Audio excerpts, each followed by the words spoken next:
Hello guys. Kain tayo ng biko. First time kong nakain ng biko pagdating ng Pinas. Super lagkit yung biko na siya. Gusto mo son? Super lagkit as in puro. Ano siya tawag dito Grabing lagkit niya guys. Hindi siya maano-ano, mahiwa-hiwa. Kailangan gatin mo na lang.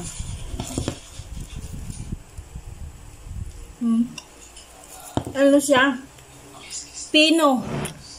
Pino yung bigas niya na sobrang lagkit. Meron pa akong binili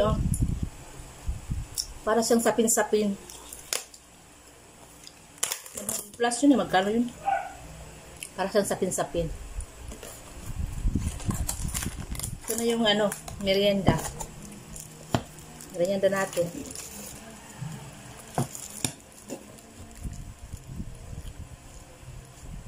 Bye. Ito pala. From Chowking. Naitira.